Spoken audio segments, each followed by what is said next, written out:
Hi friends எல்லாரும் எப்படி இருக்கீங்க? நல்லா இருக்கீங்களா? இன்னைக்கு நம்ம இந்த வீடியோல எத பத்தி பார்க்க போறோம் அப்படின்னா, ஒரு ஆடம்பரம் இல்லாம ஒரு சிம்பிளான ஒரு ரூ. 350ல ஒரு சூப்பரான நெக் டிசைன் பார்க்க போறோங்க. இப்ப பார்த்தீங்கன்னா, இந்த ப்ளவுஸோட இறக்கம் ஷோல்டருக்கு விட்டது போக, எனக்கு 14 இன்ச் நான் அளவு வச்சுக்கிறேன். பின் கழுத்து இறக்கம் பார்த்தீங்க அப்படின்னா, 10 இன்ச் அளவு வச்சு நான் மார்க் பண்ணிக்கிறேன். அடுத்து பார்த்தீங்கன்னா, இந்த ப்ளவுஸோடைய ஃபுல் பாடி சுற்றளவு 40 இன்ச்.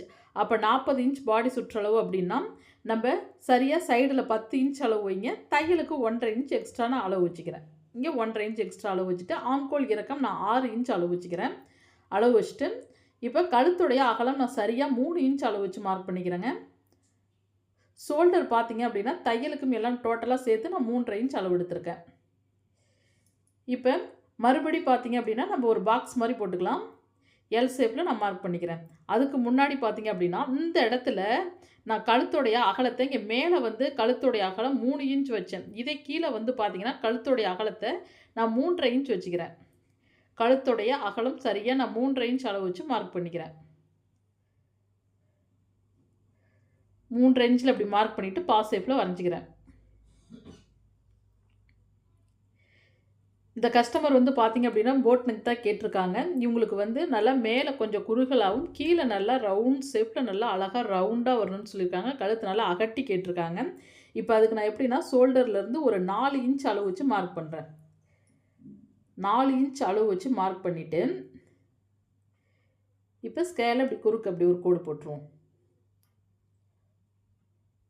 இப்ப மறுபடியும் எப்படி மார்க் பண்றது அப்படின்னு பாருங்க.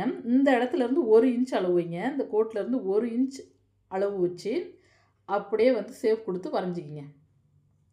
இதே போல் நான் ஷேப் குடுத்து வரைஞ்சிக்கிறேன். வரைஞ்சிட்டு மார்க் பண்ணி முடிச்சுட்டு, இப்ப இந்த இடம் இருக்குங்களா, இந்த இடத்துல நல்லா ரவுண்டா கேட்டிருக்காங்க. நல்லா அகட்டி கழுத்து வேணும் அப்படின்ட்டுருக்காங்க. அப்படியே இந்த ஷேப்ல நான் வரைஞ்சிக்கிறேன்.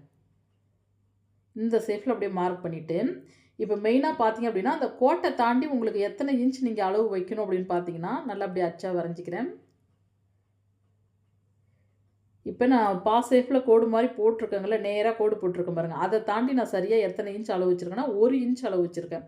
கழுத்து அகலமா கேட்டாங்கன்னா, நீங்க அந்த கோட்ட தாண்டி 1 இன்ச் அகட்டி கட் பண்ணிக்கலாம். இல்ல கழுத்து ஓரளவுக்கு குறுகலா போதுன்னு சொன்னாங்கன்னா, அந்த கோட்டுக்குள்ளேயே நீங்க அந்த வளைவு குடுத்துக்கணும். கோட்ட தாண்டி இப்ப எக்ஸ்டெண்ட் பண்ணும் பொழுது, நல்லா கழுத்து வந்து நல்லா பேக்ல வந்து ரொம்ப பெருசா நல்லா அகலமா இருக்கும். அதனால தான். அகலமா கேட்குறவங்களுக்கு கோட்ட தாண்டி நல்லா அகலமா கட் பண்ணிக்கிங்க. குறுகலா கேட்டாங்கன்னா, அந்த பாக்ஸ்க்குள்ளேயே தான் அளவு வந்து வரைஞ்சிக்கணும். அப்படியே நான் கட் பண்ணிக்கிறேன். கட் பண்ணிட்டு, இப்போ நம்ம ஸ்டிச்சிங் எப்படி பண்ணுறதுன்னு பார்த்துரலாம். இப்போ ஸ்டிச்சிங் வந்து ஆல்ரெடி புடவையோட கிளாத்த நான் கட் பண்ணி வச்சுருக்கேன். இப்போ இதுக்கு கைக்கு பார்த்தீங்கன்னா, என்ன டிசைன் பார்த்தீங்கன்னா, மேலே மட்டும் பஃப். கீழலாம் கிடையாதுங்க. மேலே மட்டும் பஃப் ஹேண்ட் வந்து வைக்க சொல்லியிருக்காங்க. கீழே எந்த சுருக்கமும் இல்லாத மேலே மட்டும் சுருக்கம் வைக்க சொல்லியிருக்காங்க. இப்போ நம்ம பேக் பார்ட் மட்டும் நெக்கு மட்டும் என்ன டிசைன்ங்கிறத இப்போ நான் காட்டிடுறேன். இப்போ புடவையோட கிளாத் அடியிலையும், லைனிங் கிளாத்த மேலேயும் வச்சு அப்படி ஸ்டிச் பண்ணிக்குவோம். நான் வந்து எந்த ஷேப்ல நான் கட் பண்ணியிருக்கனோ, அதே ஷேப்ல ஒரு 1/4 இன்ச்ல வந்து நான் தையல் ஓட்டிட்டே வந்துடுறேன். உங்களுக்கு வந்து கொஞ்சம் துணி நழுகுற மாரி ஒரு ஃபீலிங் இருந்துச்சு அப்படின்னா, நீங்க நீடில் போட்டு குத்திட்டு கூட, அதுக்கு பிறகு கூட நீங்க ட்ரை பண்ணலாம். இப்போ பார்த்தீங்க அப்படின்னா, இந்த ப்ளவுஸ்க்கு வந்து பார்த்தீங்கன்னா, நான் கேன்வாஸ் எதுவுமே குடுக்கல. கேன்வாஸ் குடுத்து தான் வந்து போட் நெக் தைக்கணுமா அப்படின்னு கேட்டிங்கன்னா கிடையாது. நம்ம கேன்வாஸ் இல்லாமயும் சிம்பிளா நீங்க இதே போலயும் ட்ரை பண்ணலாம். சூப்பரா இருக்கும். இப்போ நான் கேன்வாஸ் எதுவுமே இல்லாம தான் வந்து உங்களுக்கு ஸ்டிச் பண்றேன். இதே வந்து நீங்க கேன்வாஸ் குடுத்து தைக்கிற மாரி இருந்தது அப்படின்னா, ரேட் வந்து அமௌண்ட் வந்து நீங்க கூட கூட கேட்டு வாங்கிக்கலாம். ஏன்னா வந்து இவங்க கேன்வாஸ் எதுவும் வேணாம், எனக்கு சிம்பிளாவே போட் நெக் தைங்க. உள்ள எதுவுமே நீங்க கேன்வாஸ் வைக்க வேணாம்னு சொன்னதுனால, நான் அப்படியே கேன்வாஸ் இல்லாமயே ஸ்டிச் பண்ணிக்கிறேன். அப்படியே மறுபடியும் ஒரு தையல். நல்லா அந்த பாயிண்ட் வரப்ப நிறுத்தி தையல் ஓட்டணும். அவ்வளோதான். இதே போல இப்போ தையல் ஓட்டி முடிச்சுட்டு, இப்போ இந்த எக்ஸ்ட்ரா இருக்க கிளாத்த நம்ம கட் பண்ணிக்கலாம்.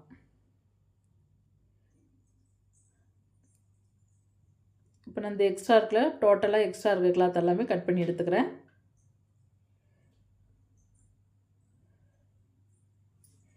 இப்போ பார்த்தீங்க அப்படின்னா, மெயினா வந்து ப்ளவுஸ் வந்து போடும்பொழுது ரேட்டு தான் நீங்க கேட்பீங்க. இவங்க நான் வந்து லேஸ் வந்து அவங்களே வந்து இந்த ப்ளவுஸ்க்கு வாங்கி குடுத்துட்டாங்க. இப்ப பார்த்தீங்க அப்டின்னா, அந்த ப்ளவுஸோடைய தையக்கூலி மட்டும் நான் அந்த கைக்கு வந்து பஃப் ஹேண்டு, அப்புறம் அதில ரோப்லாம் வைக்கிறதுனால நான் வந்து தையக்கூலி வந்து நான் ரூ. 350 ரேட் வாங்கியிருக்கேன். இது வந்து கிராஸ் கட் ப்ளவுஸ் தான். அதனால நான் ரூ. 350 வாங்கியிருக்கேன். நீங்க உங்க ஏரியால எப்படியோ அதுக்கு தகுந்தபடி நீங்க கேட்டு வாங்கிக்கிங்க. அப்படியே நான் கொஞ்சம் கொஞ்சமா சீசர் கட் குடுத்துக்கிறேன். அந்த தையலுக்குள்ளேயே கொஞ்சம் கொஞ்சம் சிசர் கட் குடுங்க. அப்பதான் நம்ம திருப்பும் பொழுது அந்த நெக்கோடைய ஷேப் வந்து நமக்கு கரெக்ட்டா வரும். அதனால நான் தையலுக்குள்ளேயே கொஞ்சம் கொஞ்சம் சிசர் கட் குடுத்துக்கிறேன். சிசர் கட் குடுத்துட்டு இப்ப திருப்புவோம். இந்த இடம் தான் மெயினா அந்த பாயிண்ட் வந்து நமக்கு கரெக்ட்டா வர மாரி திருப்பிக்கிங்க. இப்ப இந்த கூர் வந்து கரெக்ட்டா வரலன்னு வச்சுக்கங்களேன், நம்ம சிசரால கூட அப்படியே லைட்டா சிசர விடுங்க. ரொம்ப அழுத்தி விடாம அப்படியே லைட்டா சிசர விட்டு அப்படியே கூர் எடுத்துக்கலாம். அவ்வளோதான். பாருங்க அப்படி லைட்டா வச்சு அப்படியே இந்த கூர் வந்துரும் அவ்வளோதான். இதே போல நீங்க இந்த கூர் எடுத்துக்கலாம். அப்படி இல்ல அப்படின்னா, நீங்க பெரிய ஊசியில கூட அந்த கூர நல்லா அப்படி எடுத்து விடுங்க. மெயினா வந்து பார்த்தீங்கன்னா, அந்த கூர் நல்லா நமக்கு வரணும். அப்படியே நான் சிசராலேயே லைட்டா அப்படி குத்தி விட்டு அப்படியே எனக்கு நல்ல இந்த கூர் சூப்பரா வந்துருச்சு இப்ப. ஏன்னா, அந்த இடத்துல நம்ம ரோப் வச்சு தைக்கணுங்கள, அந்த இடத்துல ஷேப் வந்து கரெக்ட்டா வரணும். இப்ப மேலேயே அப்படியே தையல் ஓட்டிட்டு வந்துர வேண்டியது தான். அப்படியே திருப்பி, அப்படியே ஓரமாவே தையல் ஓட்டிட்டு வந்துரலாம். நல்லா ஒரு ஊசி எடை ஒட்டுலயே அப்படியே தையல் ஓட்டிட்டு வாங்க. ரொம்ப மிதி எடை தேவையில்ல. ஒரு ஊசி எடை ஓரமாவே ஒட்டுலயே அப்படியே தையல் ஓட்டிட்டு வந்துடுறேன். நல்லா உங்களுக்கு சுருக்கம் எதுவுமே இருக்காது. அதுக்கு தான் நான் வந்து சொல்றது என்னன்னா, நம்ப ஃபர்ஸ்ட்டு திருப்புறதுக்கு முன்னாடியே நீங்க சிசர் கட் குடுத்து தான் திருப்பணும். சிசர் கட் குடுக்காம நீங்க நெக்க வந்து திருப்பி தைச்சீங்க அப்படின்னா, சுருக்கமா வரும்.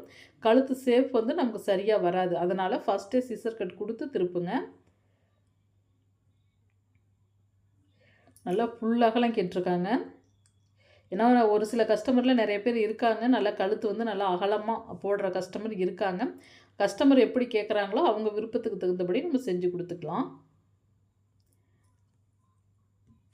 இப்ப நான் ஓரமா தையல் ஒட்டிக்கிறேன். ஷோல்டர் நல்லா கிளாத்து சுருக்கம் வராத மாரி கையால நல்லா அப்படி சரி பண்ணி தான் தைக்கணும்.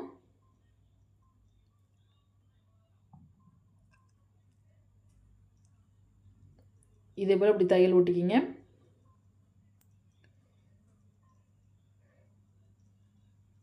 இப்ப இதே போல நான் தையல் ஓட்டிட்டு,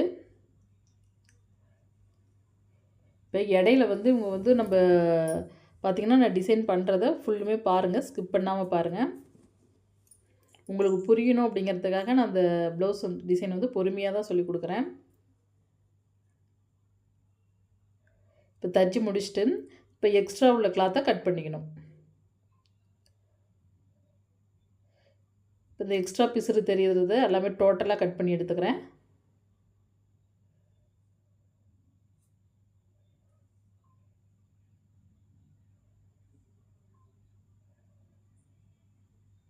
இப்ப இதே போல டோட்டலா பிசுறு எல்லாமே கட் பண்ணி எடுத்துட்டு, இப்ப இந்த நெக் மேல வந்து நம்ம லேஸ் வச்சு ஸ்டிச் பண்ண போறோம்.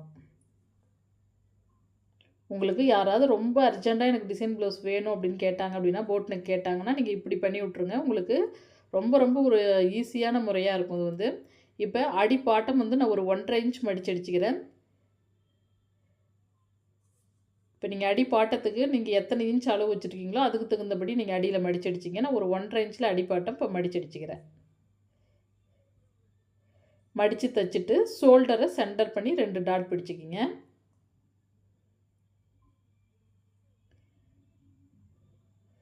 டாட் பிடிக்கிறப்ப ஷோல்டர நல்லா நேரா சென்டர் பண்ணி தான் பிடிக்கணும். நீங்க ஷோல்டருக்கு 1/4 இன்ச் விட்டுருந்தீங்கன்னா, 1/4 இன்ச்ல பிடிங்க. 1/2 இன்ச் விட்டுருந்தீங்கன்னா, 1/2 இன்ச்ல நம்ம பிடிச்சுக்கலாம். இப்ப நான் ஷோல்டர சென்டர் பண்ணி டாட் பிடிச்சுக்கிறேன். பிடிச்சுட்டு, இப்ப அடுத்து பார்த்தீங்கன்னா, நான் லேஸ் எடுத்துக்கிறேன். நம்ம லேஸ் வச்சு ஸ்டிச் பண்ணுறதுக்கு முன்னாடி என்ன பண்ணணும் அப்படின்னா, இப்போ எனக்கு வந்து சில்வர் கலர் லேஸ் தான் வந்து இந்த கஸ்டமர் ஸ்டிச் பண்ண குடுத்துருக்காங்க. அப்போ இந்த நூல் வந்து அதுக்கு தகுந்தபடி நம்ம மாற்றிக்கணும். நீங்கள் கோல்டன் லேஸாக இருந்துச்சு அப்படின்னா, நீங்கள் அதுக்கு தகுந்தபடி கோல்டு கலர் நூல் போட்டு தான் நீங்கள் ஸ்டிச் பண்ணணும். ஏன்னா எப்போவும் நம்ம லேஸ் வந்து தைக்கும் பொழுது கலர் நூலை கண்டிப்பாக மாற்றணும். அடி நூலை மாற்ற தேவையில்ல, மேல் நூலை மட்டும் மாற்றிக்கிங்க. இப்போ நான் லேஸ் வச்சு ஸ்டிச் பண்ணிக்கிறேன்.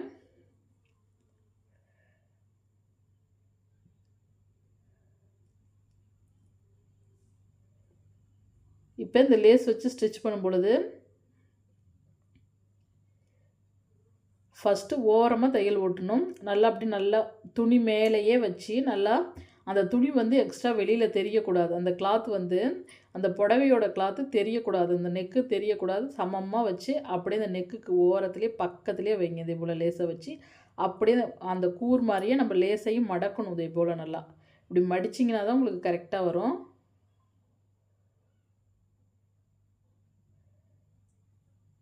நல்லா நான் மடித்து அப்படியே திருப்பிக்க வேண்டியதான், அவ்வளோதான். அப்படியே இந்த வளைவு மேலேயே வச்சு தைச்சிட்டு வரணும். உங்களுக்கு வந்து எந்த ஒரு ரிஸ்க்குமே இல்லை. இதே போல் டிசைன் ப்ளவுஸ்லாம் நீங்கள் கஸ்டமர் தைக்க சொன்னாங்கன்னா நமக்கு ரொம்ப கஷ்டமே பட தேவையில்லை. ஈஸியாக நம்ம தைச்சி முடிச்சிடலாம். உங்களுக்கு வந்து நம்ம போட் நெக் தைக்கணும் அப்படின்னா வந்து கேன்வாஸ் கொடுக்கணும், அப்படி கேன்வாஸ் கொடுத்தா தான் போட் நெக் தைக்கணும் அப்படிங்கிற ஒரு அவசியம்லாம் இல்லை. நீங்கள் இதே போல் லேஸ் வச்சு ஸ்டிச் பண்ண சொல்லியிருந்தாங்க அப்படின்னா கேன்வாஸ் எதுவும் இல்லாமல் கூட இப்படி கூட நீங்கள் ட்ரை பண்ணலாம். இந்த இடத்துலையும் அப்படியே மடிச்சிக்கிங்க. அந்த பாயிண்ட் வரப்போ மட்டும் லேசாக நல்லா அப்படி மடிச்சிக்கணும். மடிச்சுட்டு அப்படியே வளைவு, அவ்வளோதான்.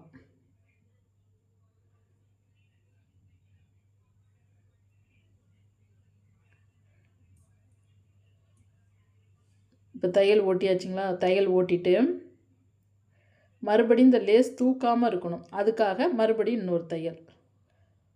மறுபடியும் இந்த லேஸ் தூக்காமல் இருக்கிறதுக்காக மறுபடியும் நான் இன்னொரு தையல் ஓட்டிக்கிறேன்.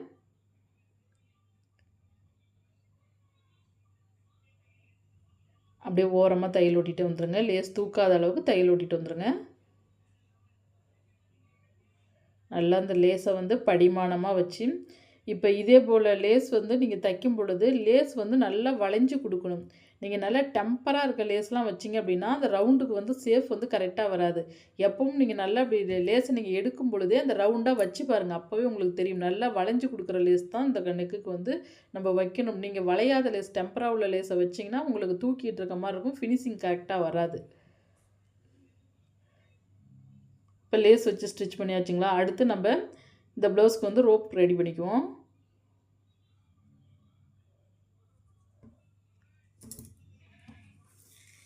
இப்போ பார்த்தீங்க அப்படின்னா நான் கிளாத் வந்து நல்லா இதே போல் கட் பண்ணி வச்சுருக்கேன். எத்தனை இன்ச்சில் கட் பண்ணி வச்சுருக்கேன்னு பார்த்தீங்கன்னா இந்த சைடில் அகலம் 3 இன்ச்சியும் உயரம் வந்து 3 இன்ச்சிலையும் எடுத்திருக்கேன். 3 இன்ச்சிலையும் எடுத்துகிட்டு முக்கோண ஷேப்பில் இதே போல் இப்படி மடிங்க. ஃபஸ்ட்டு ஒரு மடிப்பு மடித்து அப்படியே இப்படி ஒரு தையல் ஓட்டுங்க. இந்த வாட்டத்தில் ஒரு தையல் ஓட்டுங்க. இதே போல் தையல் ஓட்டி எடுத்துக்கோங்க. இதே போல் இப்படி தையல் ஓட்டிட்டு அடுத்து என்ன பண்ணுறீங்க அப்படின்னா அந்த பிசுறு தெரியாமல் இருக்குது பார்த்தீங்களா? அது மேலே லேஸை வச்சு ஸ்டிச் பண்ணுங்கள். இந்த பிசுறு தெரியாமல் இருக்கிற இடத்துல நான் லேஸ் வச்சுக்கிறேன். அப்படி லேஸ் வச்சு தையல் ஓட்டிக்கலாம். ஏன்னா கஸ்டமர் கேட்ட மாதிரி நம்ம செஞ்சு கொடுத்தா நமக்கு வாடிக்கையாளர்கள் நிறையா வருவாங்க. வந்து நான் அதிகபட்சம் பார்த்தீங்கன்னா இப்போ டிசைன் ப்ளவுஸ் போட்டே ரொம்ப நாள் ஆயிடுச்சு. டிசைன் ப்ளவுஸ் வந்து நானும் போடுவேன்னு எனக்கு டைம் கிடைக்காதனால அது சின்ன சின்ன டிசைனாக இருக்கே அப்படின்னு சொல்லி நான் போடுறதே இல்லை. ரொம்ப கிராண்டாக டிசைன் வந்தால் மட்டும் போட்டுக்கலான்னு நினச்சி விட்டுட்டேன். நான் சின்ன சின்ன டிசைன் தைக்க சொன்னாங்கனாலும் உங்களுக்கு வந்து ஒரு சில தோழிகள் வந்து கமெண்ட்டில் கேட்குறீங்க டிசைன் ப்ளவுஸ் போடுங்கன்னு சொல்லி. அதனால தான் இப்போ நான் சின்ன டிசைனாக இருந்தாலும் பரவாயில்லன்னு சொல்லி போட்டுட்டேன். இதே போல் இப்போ எக்ஸ்ட்ரா உள்ள கிளாத்தெல்லாம் நூலெல்லாம் கட் பண்ணிக்கிங்க. கட் பண்ணிவிட்டு இப்போ இந்த ரோப் எப்படி ரெடி பண்ணுறீங்கன்னா இந்த இடத்துல இப்படி மார்க் பண்ணுங்கள். மார்க் பண்ணிவிட்டு இந்த ரோப் இப்படி வச்சு அப்படியே மடிங்க. இப்படி கிளாத்தை மடித்து அப்படியே தையல் ஓட்டுங்க. அப்படியே மேலே வந்து லைட்டாக மடித்து தான் தையல் ஓட்டணும். நீங்கள் மடிக்காதே தையல் ஓட்டிட்டீங்க, கிளாத்தை மடிக்காமல் ஓட்டிட்டிங்கன்னா பிசுறு நிறையா தெரியும். நீங்கள் ஸ்டார்ட் பண்ணும்பொழுது லைட்டாக மடிச்சிக்கிங்க. இப்போ இந்த எக்ஸ்ட்ரா இருக்க கிளாத்தை நான் கட் பண்ணிக்கிறேன். கட் பண்ணிவிட்டு அப்படி திருப்பி பார்ப்போம். அழகாக இருக்கும் பார்க்க. இந்த லேஸ் வச்சு நம்ம ஸ்டிச் பண்ணனால அழகாக இருக்கும் பார்க்குறதுக்கு. ஒரு பக்கத்துக்கு 3 இது மறுபடியும் இதே போல் இப்படி வச்சுக்கிங்க. கிளாத்தை இப்படி வச்சு அப்படியே மடிங்க. 1 இன்ச் கேப் இருக்கணும். ரொம்ப நெருக்கி வச்சு தைக்கக்கூடாது. 1 இன்ச் கேப் வர மாதிரி. ஏன்னா நீங்கள் 1 இன்ச் வந்து கீழே அந்த நாட்டு கேப் இருந்துச்சு அப்படின்னா தான் நம்ம திருப்பும் பொழுது கரெக்டாக வரும். இப்போ நான் அப்படியே திருப்புறேன் பாருங்கள், கரெக்டாக வந்துடும். இப்படி திருப்பி பார்க்கும் பொழுது கச்சிதமாக வந்துடும். சரியாக வந்துருச்சுங்களா?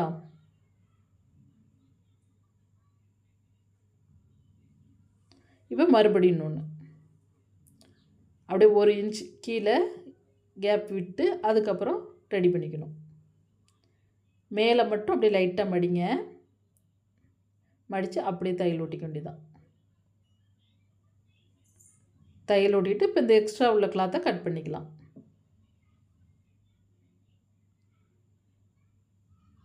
எக்ஸ்ட்ரா உள்ள கிளாத்தை கட் பண்ணுறதுக்கு முன்னாடி 2 தையல் ஓட்டிக்கிங்க. ஓட்டிட்டு இப்போ எக்ஸ்ட்ரா உள்ள கிளாத்தை நான் கட் பண்ணிவிட்டு இப்போ அப்படியே திருப்பி பார்க்குறேன் பாருங்கள். ரோப் அவ்வளோதான், ரெடி பண்ணியாச்சு. சூப்பராக ரெடி பண்ணியாச்சு பாருங்கள். நான் 2 இது ரெடி பண்ணிட்டேன். அவ்வளோதான். இதே போல் நீங்கள் ட்ரை பண்ணி பாருங்கள். போட் நெக் யாராவது தைக்க சொன்னாங்கன்னா ரோப் இதே மாதிரி நீங்கள் ரெடி பண்ணி அவங்களுக்கு ஸ்டிச் பண்ணி கொடுத்து பாருங்கள். அழகாக இருக்குன்னு சொல்லுவாங்க. இப்போ நம்ம ப்ளவுஸில் ஜாயின் பண்ணிக்கலாம். இப்போ ப்ளவுஸில் இந்த இடத்துல அந்த கூர் தெரியுது பார்த்திங்களா, அதில் வச்சு நம்ம ஜாயின் பண்ணணும். அடியில் ரோப்பை கொடுத்து இந்த நாட்டை கொடுத்து அப்படியே ஒரு 2-3 தையல் ஓட்டி விட்டுருங்க. நல்லா பிரியாத மாதிரி நல்லா ரஃப் அடித்து 2-3 தையல் ஓட்டிடுங்க. இந்த பக்கமும் அதே போல்